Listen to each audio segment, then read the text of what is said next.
السلام علیکم ورحمۃ اللہ وبرکاتہ۔ وعلیکم السلام ورحمۃ اللہ وبرکاتہ۔ اور سر خیریت سے ہیں؟ الحمدللہ، آپ کیسے ہیں سر؟ جی جی الحمدللہ، اللہ کے فضل و شکر ہے۔ اور رمضان کیسے گزر رہے ہیں آپ کے؟ الحمدللہ ٹھیک جا رہا ہے، اللہ کا شکر ہے۔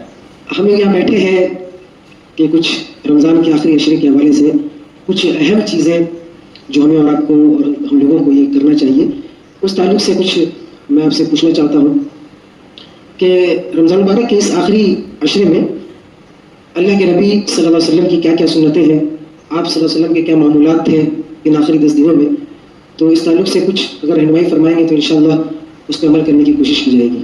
جی سر، آپ کا تو سوال بہت اچھا لگا، اور ظاہر سی بات ہے کہ رمضان کا مہینہ کب آیا اور کب جدا ہونے کے قریب چلا گیا پتہ ہی نہیں چلا۔ جی جی بالکل۔ اور تقریباً 1-2 دن کے بعد رمضان کا آخری 10 دن شروع ہونے والا ہے، جس کے بارے میں اما عائشہ رضی اللہ تعالیٰ عنہ بیان کرتی ہے، صحیح بخاری کی روایت ہے، کان النبی صلی اللہ علیہ وسلم اذا دخل العشر احیا لیلہ شد مئزرہ وایقظ اہلہ، کہ اللہ کے نبی صلی اللہ علیہ وسلم جب آخری عشرہ میں داخل ہوتے تھے تو اپنی کمر کو کس لیتے تھے، یعنی عبادات میں بہت زیادہ محنت کرتے تھے، اور یہ محنت اکیلے نہیں کرتے تھے بلکہ ایقظ اہلہ، اپنے گھر والوں کو جگاتے بھی تھے، وَأَحْيَا لَيْلَهُ، اور پوری رات جاگتے تھے۔ آپ ذرا غور کیجئے، اللہ کے نبی صلی اللہ علیہ وسلم کا مقام مرتبہ ہم سب کو معلوم ہے، لیکن کیا وجہ تھی اتنی زیادہ محنت کرتے تھے؟ سوال تو آ سکتا ہے نا، جی کیا وجہ تھی؟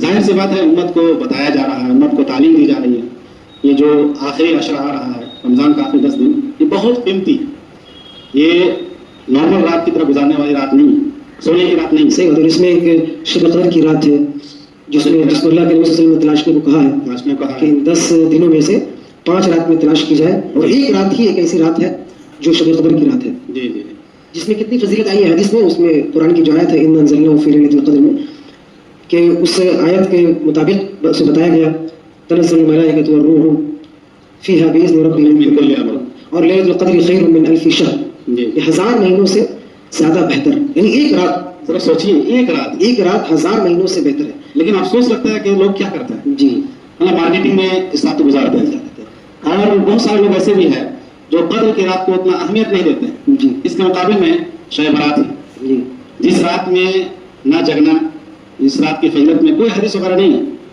اور جس رات کے بارے میں جگنے کی بات کہی گئی ہے، لوگ اس میں مارکیٹنگ میں گزارتے ہیں، اور خاص کر کے یہ سمجھیے کہ ایک شیطان کی طرف سے کہ اس کا ایک ہتھ کنڈا ہے، جی یا اس کی ایک اسٹریٹجی ہے کہ وہ ایک اہم عبادت، ایک اہم دنوں کو چھوڑ کر کے جی لوگوں کو دوسری ایسی چیزوں میں ملوث کیا ہے کہ جس کے اندر کوئی شک شبہ والی بات ہے، یا کوئی آتھینٹسٹی کی دلیل نہیں ہے کہ وہ ہے یا نہیں ہے۔ لیکن شب قدر کی رات کے حوالے سے اللہ کے نبی صلی اللہ علیہ وسلم کی خاص حدیث ہے، صحیح بخاری، جیسے کہ آپ نے بھی کہا، اور سورۃ القدر میں اللہ رب العالمین نے پورے واضح طور پر بیان بھی فرمایا اس رات کی کیا اہمیت اور فضیلت ہے، لیلۃ القدر خیر من الف شہر، لیکن اس رات کو لوگ اتنی اہمیت نہیں دیتے ہیں، بات صحیح ہے۔ تو اس میں ہم کو اس رات کو اگر ہم پائے تو اس رات کو ہمیں کیا کرنا چاہیے؟ عام طور پر کون سی ایسی عبادت بہت ساری ہوتی ہے، قیام اللیل ہے، قرآن کی تلاوت ہے، ذکر و اذکار ہے، یا کوئی خاص ایسی دعائیں جس کو اللہ کے نبی صلی اللہ علیہ وسلم نے جو ہمیں سکھایا ہو۔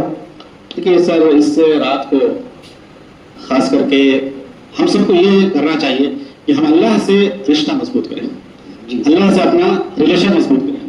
کیسے مضبوط ہوگا؟ صحیح بخاری کی روایت حدیث قدسی ہے کہ اللہ رب العالمین نے فرمایا من عاد لی ولیا فقد آذنتہ بالحرب، جو شخص میرے ولی سے دشمنی کرے گا میں اس کے ساتھ جنگ کا اعلان کرتا ہوں۔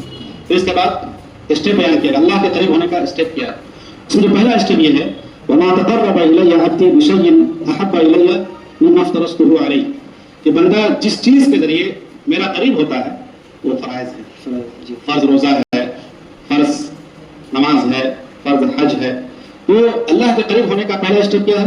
فرائض کو ادا کرنا۔ دوسرا اسٹیپ ہے کہ فرائض کو ادا کرنے کے ساتھ ساتھ جو نوافل کا اہتمام کرتا ہے، نفل روزہ ہے، نفل صدقہ و خیرات ہے، نوافل کا اہتمام کرتا ہے، تو اللہ رب العالمین کہتا ہے حتی احبہ، یہاں تک کہ میں اس بندے سے محبت کرنے لگا۔ غور کیجیے، اللہ رب العالمین جب کسی بندے سے محبت کرنے لگے اس کا کیا مقام ہو سکتا ہے؟ کہا گیا کہ جب میں کسی بندے سے محبت کرتا ہوں فَإِذَا أَحْبَبْتُهُ، تو میں اس کا کان بن جاتا ہوں، اس کا آنکھ بن جاتا ہوں، اس کا ہاتھ بن جاتا ہوں، اس کا پیر بن جاتا ہوں۔ مطلب کیا ہے اس کا؟ کہ جب اللہ رب العالمین کسی بندے کا آنکھ، کان، ہاتھ، پیر بن جائے تو اللہ رب العالمین ان تمام چیز کو اپنے پروٹیکشن میں لے لیتا ہے، یعنی وہ مان لیجیے موبائل، اسی موبائل میں کتنے لوگ ایسے ہیں جو اس رات کو نہیں پوری رات دیکھنے میں گزار دیں گے, ٹائم ویسے چلے جائے گا. تو ہمارے لیے ضروری ہے کہ ہم موبائل سے دور رہ کر کے اپنے ہاتھ کو ہم محفوظ رکھیں, اپنے آپ کو ہم محفوظ رکھیں.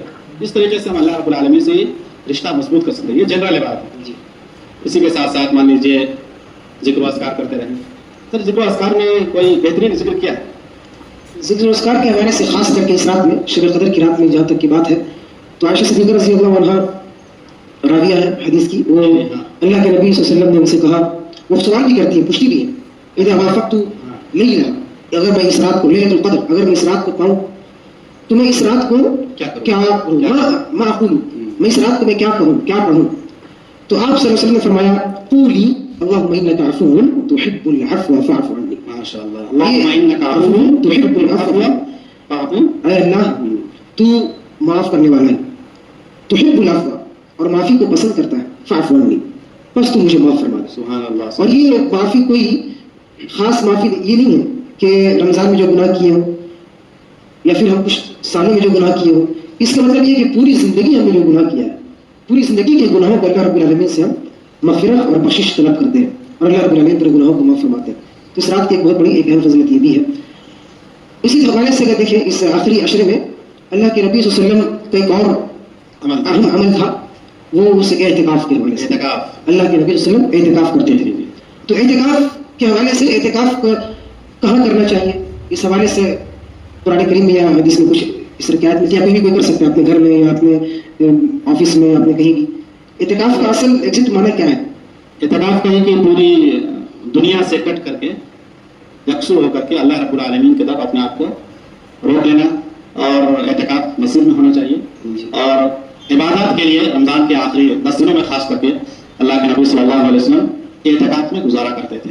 اس میں عبادات کا زیادہ موقع ملتا ہے, نیکیوں کو سمیٹنے کا زیادہ موقع ملتا ہے. تو اعتکاف کرنے والا کب اعتکاف میں جائے گا؟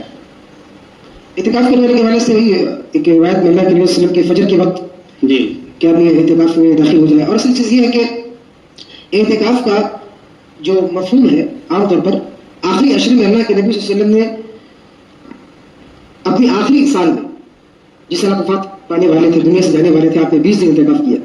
اور ایک دفعہ آپ صلی اللہ علیہ وسلم کے اعتکاف چھوٹ گیا, نہیں کر پائے, تو آپ صلی اللہ علیہ وسلم نے شوال کے مہینے میں عید کے بعد اپنے اس اعتکاف کا قضا کیا. یعنی اللہ کے نبی صلی اللہ علیہ وسلم اس اعتکاف کو اتنا زیادہ پسند کیا کرتے تھے کہ رمضان میں اگر چھوٹ بھی گیا تو بعد میں کر لیتے تھے. لیکن ہم لوگوں کے لیے ہم لوگ کیا کہ رمضان میں ہم لوگ کو حکم دیا گیا ہے کہ رمضان کے اس مہینے میں ہم لوگ کیا کریں, اعتکاف کریں. یہ زیادہ فضیلت والی بات ہے, زیادہ بہتر ہے کہ رمضان میں کیا جائے. اللہ کے رسول کی جو سنت سے ثابت ہے. ہم لوگ کا ضروری ہے کہ اعتکاف میں ہم جائیں, اپنے بچوں کو بھیجیں مسجد میں. لیکن اصل معاملہ یہ ہوتا ہے کہ آخری 10 دنوں میں رمضان جیسے جیسے گزرتا ہے, تو رمضان گزرنے کے ساتھ ساتھ ہماری افطاری اور سحری کے جو کھانے پینے کے جو پکوان ہیں اس میں مزید اضافہ ہو جاتا ہے, اور شاپنگ بھی بہت زیادہ. اس کے علاوہ آپ زگری اسٹیٹ, مٹیا گروج, کھدیر پور, پوری کی پوری علاقے رات بھر ایسے لوگ جو ٹریفک پولیس ہوتا ہے وہ لوگ بھی اپنے ہاتھ کو کھڑے کرتا ہے, سرنڈر کر دیتا ہے کہ نہیں, ان لوگوں کو روکنا نہیں ہے. ان لوگوں کے جو آخری 10 دن ہے یہ سحری کھانے پینے کا دن ہے, اس میں نوجوانوں کو چھوڑ دیا جائے, کوئی پولیس آپ کو نہیں پکڑے گا. ٹریفک پولیس سب کے لیے کھلی آزادی ہے. ایک بائک پہ 4 لوگ 5 لوگ ہور ہنگا کرتے ہوئے اور خوب شور غل کرتے ہوئے ایک غلط استعمال کرتے ہیں اس فریڈم کا, اس فری ویل کا, اس فری ویل کا وہ غلط استعمال کرتے ہیں, اور بائکوں میں سڑک پہ اس طرح سے کتنے حادثات ہوتے ہیں, ایکسیڈنٹ ہوتے ہیں. تو خاص طور پہ ہمارے یوتھ کے لیے, ینگ بلڈ کے لیے, جو نوجوان ہیں ان کو چاہیے کہ یہ ان آخری 10 دنوں میں عبادت کی طرف فوکس کریں, کیونکہ اللہ کے نبی صلی اللہ علیہ وسلم نے خود فرمایا وشاب النشا فی عبادۃ اللہ, کہ وہ نوجوان جو اپنی جوانی کو اللہ کی عبادت میں گزارے گا اللہ تعالیٰ اس کو اپنے عرش کے سائے میں رکھے گا. اور افطار کے حوالے سے یا کھانے پینے کے حوالے سے بھی دیکھیں, آخری 10 دنوں میں اللہ کے نبی صلی اللہ علیہ وسلم نے اعتکاف کا حکم دیا. تو ہم لوگ اعتکاف تو کرتے ہیں لیکن ہم لوگ انگلش والا اعتکاف کرتے ہیں, عربی میں اعتکاف کرنے کا حکم ہے, تو ہم انگلش میں ایچ اکاف کرتے ہیں. ایچ اکاف یعنی گوشت کو, بچڑے کو بھون کر کے الگ الگ نئے طریقے سے بنا کر کے, چاپ ہے, بھونا ہے, پلا ہے. یہ آخری 10 دنوں میں ہمارا اعتکاف کے بجائے ایچ اکاف ہو جاتا ہے. تو یہ ہم لوگ غلط طریقے سے اس آخری 10 دنوں گزارتے ہیں. تو چاہیے کہ ہم لوگ اس حوالے سے تھوڑی سی دھیان دیں. اور یہ مہینہ خاص کر کے ہمارا فاسٹنگ کا ہے, روزہ رکھنے کا ہے, لیکن اس پورے رمضان کے مہینے کے ہم لوگ فیسٹنگ کے ساتھ گزارتے ہیں.